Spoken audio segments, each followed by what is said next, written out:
നമസ്കാരം, ഞാൻ ഡോക്ടർ ഭാഗ്യ, Q1B health കെയറിലെ Ayurveda ഡോക്ടറാണ്. നമ്മൾ വീട്ടിലെല്ലാവരും ഉപയോഗിക്കുന്ന ഒരു ഔഷധമുണ്ട്. പണ്ടുള്ള വീടുകളിലൊക്കെ ആണെങ്കിൽ ഇത് എപ്പോഴും ഉണ്ടാവും. ഇപ്പോഴാണെങ്കിൽ നമ്മൾ ചെറിയ കുഞ്ഞുങ്ങളൊക്കെ ഉള്ള വീടാണെങ്കിൽ നമ്മളിത് വാങ്ങി വെക്കാറുണ്ട്. അത് കരിഞ്ജീരകത്തിനെ കുറിച്ചിട്ടാണ്. ആയുർവേദത്തിൽ ഒരുപാട് ഔഷധ ഗുണങ്ങളുള്ളൊരു മരുന്നാണ് കരിഞ്ജീരകം എന്ന് പറയുന്നത്. പല മരുന്ന് ഉണ്ടാക്കാൻ വേണ്ടിയിട്ടും നമ്മൾ കരിഞ്ജീരകം ഒരു ഇൻഗ്രീഡിയൻ്റ് ആയിട്ട് യൂസ് ചെയ്യാറുണ്ട് ആയുർവേദത്തിൽ. ഇപ്പോൾ തല മുതൽ നമ്മുടെ കാല് വരെ, അതായത് പാദം വരെയുള്ള എല്ലാ അസുഖങ്ങളിലും നമുക്ക് കരിഞ്ജീരകം യൂസ് ചെയ്യണം. കാരണം ഏത് മെഡിക്കേഷൻസ് ആയുർവേദത്തിൽ നോക്കുകയാണെങ്കിലും ഒട്ടുമിക്ക മെഡിക്കേഷൻസിലും നമുക്ക് കരിഞ്ജീരകം ഒരു ഇൻഗ്രീഡിയൻ്റ് ആയിട്ട് കാണാറുണ്ട്. അപ്പം കരിഞ്ജീരകത്തിൻ്റെ യൂസ് എന്തൊക്കെയാണ്? അതായത് എല്ലാ ദിവസവും കരിഞ്ജീരകം കഴിക്കണോ, അല്ലെങ്കിൽ എല്ലാവർക്കും കരിഞ്ജീരകം കഴിക്കാമോ? ഇതൊക്കെ ഒരു ഡൗട്ടാണ്. നമ്മൾ ചിലപ്പോൾ എന്തെങ്കിലും വീഡിയോയും അല്ലെങ്കിൽ എന്തെങ്കിലും ചെറിയ ചെറിയ റീൽസൊക്കെ കണ്ടിട്ട് കരിഞ്ജീരകമൊക്കെ കഴിക്കുന്ന ആളുകളുണ്ടായിരിക്കും. പക്ഷെ കരിഞ്ജീരകത്തിന് നിങ്ങൾ ശ്രദ്ധിക്കേണ്ട ഒരു കാര്യം, ഒരുപാട് ദോഷങ്ങളും ഉണ്ട്, അതുപോലെ തന്നെ ഒരുപാട് ഗുണങ്ങളും ഉള്ളൊരു ദ്രവ്യമാണ്. അതായത് പ്രത്യേകം ചില ആളുകൾ ഇത് എടുക്കരുത്, അതുപോലെ തന്നെ ഇത് എല്ലാ ദിവസവും കഴിക്കുന്നതിൻ്റെ ഒരു അളവൊക്കെ ഉണ്ട്. അതൊക്കെയാണ് ഇന്നത്തെ വീഡിയോയിലൂടെ ഞാൻ നിങ്ങളെ പരിചയപ്പെടുത്തുന്നത്. അപ്പം ആദ്യം തന്നെ എന്തൊക്കെയാണ് കരിഞ്ജീരകത്തിൻ്റെ ഗുണങ്ങൾ എന്ന് നോക്കാം. അതായത് ഇപ്പം നമ്മുടെ ശ്വാസകോശമായിട്ട് ബന്ധപ്പെട്ട അസുഖങ്ങൾ നോക്കുകയാണെങ്കിൽ നമുക്ക് കരിഞ്ജീരകം യൂസ് ചെയ്യാം.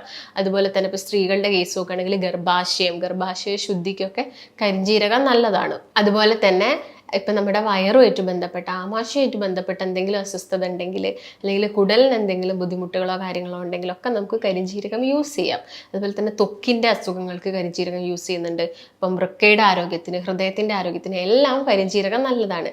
പക്ഷെ എല്ലാം ഓവർ ആവുന്ന സമയത്ത് അതിൻ്റെതായ സൈഡ് എഫക്ട്സും കാര്യങ്ങളും ഉണ്ടാവും. അപ്പം എങ്ങനെയാണ് ഇത് ഉപയോഗിക്കാറ്? നോർമലി നമ്മൾ കേരളത്തിലൊക്കെ യൂസ് ചെയ്യുന്നത് കരിഞ്ജീരകം പച്ചയ്ക്ക് യൂസ് ചെയ്യുന്ന ആളുകളുണ്ട്, അല്ലെങ്കിൽ ജസ്റ്റ് ഒന്ന് വറുത്ത് എടുക്കുന്ന ആളുകളുണ്ട്, അല്ലെങ്കിൽ ഇത് ജസ്റ്റ് പൊടിച്ചിട്ട് പൊടിയായിട്ട് യൂസ് ചെയ്യും, അല്ലെങ്കിൽ ഇതിൻ്റെ ഓയിൽ യൂസ് ചെയ്യുന്ന ആളുകളുണ്ട്. അതായത് black cumin seed oil use ചെയ്യുന്ന ആളുകളുണ്ട്. അപ്പോൾ എന്തൊക്കെ കണ്ടീഷനാണ് കരിഞ്ജീരകം യൂസ് ചെയ്യുന്നത്? ഞാൻ നേരത്തെ പറഞ്ഞല്ലോ, ഇത് തല മുതൽ പാദം വരെ നമുക്ക് യൂസ് ചെയ്യാം. അതായത് ഇപ്പോൾ തലയുടെ കേസ് നോക്കുകയാണെങ്കിൽ നല്ലൊരു ഹെയർ ഗ്രോത്തിന് വേണ്ടിയിട്ട്, അല്ലെങ്കിൽ ഡാൻഡ്രഫ് ഒക്കെ പോകാൻ വേണ്ടിയിട്ട് നമുക്ക് കരിഞ്ജീരകം യൂസ് ചെയ്യാം. അല്ലെങ്കിൽ തലയ്ക്ക് നല്ലൊരു കറുപ്പ് നിറം കിട്ടാൻ വേണ്ടിയിട്ടൊക്കെ കരിഞ്ജീരകം ഇട്ട് കാച്ചുന്ന എണ്ണകളും ഓയിലുകളൊക്കെ ഉണ്ട്. ഇതിനൊക്കെ വേണ്ടിയിട്ട് നമ്മൾ യൂസ് ചെയ്യാറുണ്ട്.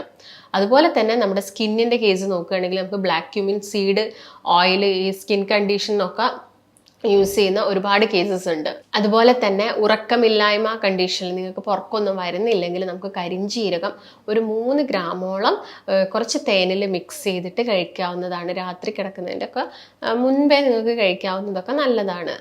പക്ഷെ ഇതെല്ലാ ദിവസവും ഒന്നും യൂസ് ചെയ്യേണ്ട ആവശ്യകതയില്ല. അതുപോലെ തന്നെ നിങ്ങൾക്കിപ്പം ആവി പിടിക്കാനാണെങ്കിൽ നമ്മൾ കരിഞ്ജീരകം വെള്ളത്തിലിട്ടിട്ട് ആവി പിടിക്കും. അല്ലെങ്കിൽ ഇപ്പം കുഞ്ഞുങ്ങളുടെ കേസൊക്കെ നോക്കുകയാണെങ്കിൽ പണ്ട് കാലത്തൊക്കെ കുഞ്ഞുങ്ങൾക്ക് ചെറിയ ഈ മൂക്കടപ്പ് അല്ലെങ്കിൽ ഈ കുറുകുറുപ്പ് പോലുള്ള സൗണ്ടൊക്കെ കേട്ടിട്ട് അവർക്ക് രാത്രിയൊക്കെ ഉറങ്ങാൻ ബുദ്ധിമുട്ടുണ്ടെങ്കിൽ നമ്മൾ കരിഞ്ജീരകം ഒരു കിഴി കെട്ടിയിട്ട് അവരുടെ ചെവിയുടെ പുറകുവശത്തായിട്ട് അല്ലെങ്കിൽ തലയുടെ വളരെ സൈഡിലോട്ടായിട്ട് നമ്മളിത് വെക്കുമായിരുന്നു. കാരണം അതിൻ്റെ ആ ഒരു സ്ട്രോങ് സ്മെല്ല് കൊണ്ട് നമ്മുടെ ഈ അടഞ്ഞു കിടക്കുന്നതൊക്കെ തുറക്കും. അത്രയും എഫക്റ്റ് ഉണ്ട് കരിഞ്ജീരകത്തിന്. അപ്പോൾ ആവി പിടിക്കാൻ നമുക്ക് വെള്ളത്തിലൊക്കെ കരിഞ്ജീരകം ഇട്ടിട്ട് യൂസ് ചെയ്യാവുന്നതാണ്. അതുപോലെ തന്നെ ഇപ്പം പ്രസവ ശേഷമൊക്കെ നമ്മൾ കഴിക്കുന്ന, അതായത് പ്രസവിച്ച് കിടക്കുന്ന സ്ത്രീകൾ കഴിക്കുന്ന മരുന്നിലൊക്കെ നമ്മൾ കരിഞ്ജീരകം ആഡ് ചെയ്യാറുണ്ട്. അതുപോലെ മുലപ്പാല് വർദ്ധിപ്പിക്കാൻ വേണ്ടിയിട്ട് കരിഞ്ജീരകമൊക്കെ നമ്മൾ കഴിക്കുന്നുണ്ട്. അത് കഴിക്കേണ്ട രീതികളൊക്കെ വ്യത്യസ്തമാണ്.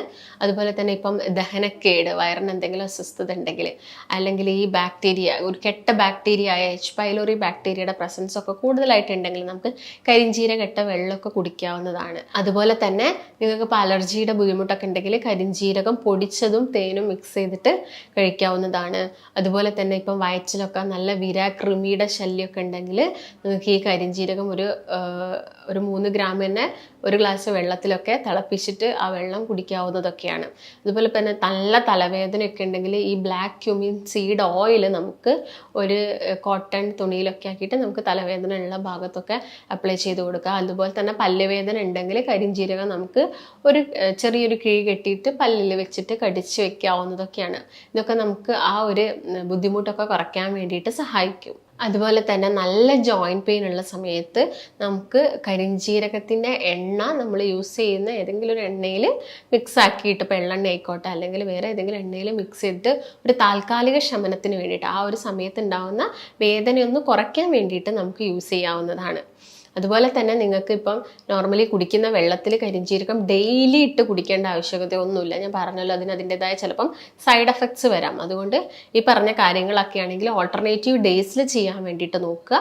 അല്ലെങ്കിൽ നിങ്ങളിപ്പോൾ കണ്ടിന്യൂസ് ആയിട്ട് 1 മന്ത് എടുക്കുന്നുണ്ടെങ്കിൽ 1 മന്ത് കഴിഞ്ഞിട്ട് ഇത് സ്റ്റോപ്പ് ചെയ്യണം. എന്നിട്ട് ഒരുപാട് ഒരു ഗ്യാപ്പ് കൊടുത്തതിന് ശേഷം മാത്രമേ വീണ്ടും സ്റ്റാർട്ട് ചെയ്യാൻ പാടുള്ളൂ. അതുപോലെ തന്നെ ഇതിപ്പോൾ ഒരു ദിവസം എടുക്കേണ്ട കരിഞ്ജീരകം എന്ന് പറയുന്നത് 3 ഗ്രാമോളാണ്. അതിൽ കൂടുതൽ യൂസ് ചെയ്യാൻ പാടില്ല. അതുപോലെ തന്നെ ഇപ്പോൾ ഓയിലാണ് യൂസ് ചെയ്യുന്നതെങ്കിൽ നിങ്ങൾ ഒരു 3 ml ഓയിൽ മാത്രമേ യൂസ് ചെയ്യാൻ പാടുള്ളൂ. അതുപോലെ തന്നെ ഇപ്പോൾ കൊളസ്ട്രോൾ കൂടിയ കണ്ടീഷൻ അല്ലെങ്കിൽ ഹൈ BP, ഷുഗറിലൊക്കെ നമുക്ക് കരിഞ്ജീരകം യൂസ് ചെയ്യാം. പക്ഷെ ഒരു ഡോക്ടറിൻ്റെ നിർദ്ദേശപ്രകാരം മാത്രമേ യൂസ് ചെയ്യാൻ പാടുള്ളൂ.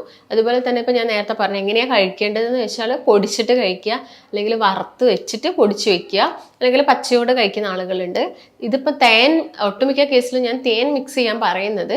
അല്ലെങ്കിൽ അത് അതുപോലെ തന്നെ പച്ചയ്ക്ക് കഴിക്കുന്ന സമയത്ത് ചില ആളുകളിൽ ഗ്യാസ്ട്രിക് ഇറിറ്റേഷനും ബുദ്ധിമുട്ടും ഒക്കെ ഉണ്ടാക്കും. അപ്പം തേൻ ഒഴിക്കുന്ന സമയത്ത് അതിൻ്റെ ആ ഒരു വീര്യം കുറച്ചൊന്ന് കുറയും.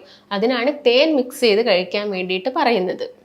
പക്ഷേ നിങ്ങൾക്ക് ഇപ്പോൾ ഡയബറ്റീസോ അങ്ങനെ എന്തെങ്കിലും ഉണ്ടെങ്കിൽ നമ്മൾ യൂസ് ചെയ്യുന്ന തേൻ എന്ന് പറയുന്നത് നമുക്ക് അധികം ഓവറായിട്ട് യൂസ് ചെയ്യാൻ പറ്റില്ല. അപ്പം അതും നിങ്ങൾ ശ്രദ്ധിച്ചിട്ട് വേണം യൂസ് ചെയ്യാൻ വേണ്ടിയിട്ട്. അപ്പം ഇപ്പോൾ തേൻ മിക്സ് ചെയ്യുന്നതിന് പകരം ജസ്റ്റ് അത് വെള്ളത്തിലിട്ടിട്ട് തിളപ്പിച്ചിട്ട് ആ വെള്ളം കുടിക്കുന്നതായിരിക്കും കുറച്ചും കൂടി ബെറ്റർ. എപ്പോൾ ആണെങ്കിലും ആ ഒരു കാലാവധി നിങ്ങൾ ശ്രദ്ധിക്കുക, കണ്ടിന്യൂസ് ആയിട്ട് കുടിച്ച് പോകരുത്. അതുപോലെ തന്നെ നിങ്ങൾ ഒരുപാട് മെഡിക്കേഷൻസ് ഒക്കെ എടുക്കുന്ന ആളുകളാണെങ്കിലും ഒരു ഡോക്ടറിൻ്റെ നിർദ്ദേശപ്രകാരം മാത്രം വേണം മെഡിക്കേഷൻസും അതുപോലെ തന്നെ ഈ ഒരു കരിഞ്ജീരകം എടുക്കാനും വേണ്ടിയിട്ട്. ഇനി ഇത് ആരൊക്കെ ഉപയോഗിക്കാൻ പാടില്ല എന്ന് നോക്കുന്ന സമയത്ത് വളരെ കുഞ്ഞു മക്കൾ, അതായത് 5 വയസ്സിന് താഴെയുള്ള കുട്ടികൾക്ക് നമ്മൾ കരിഞ്ജീരകം കൊടുക്കില്ല. അതങ്ങനെ കൊടുക്കുന്നത് ചിലപ്പോൾ അവർക്ക് വയറിനൊക്കെ ബുദ്ധിമുട്ടുണ്ടാക്കാം. അത് ലൂസ് മോഷൻ ആയിട്ട് വരാം, അല്ലെങ്കിൽ ഗ്യാസിൻ്റെ പ്രശ്നങ്ങളൊക്കെ അവർക്ക് വന്നേക്കാം.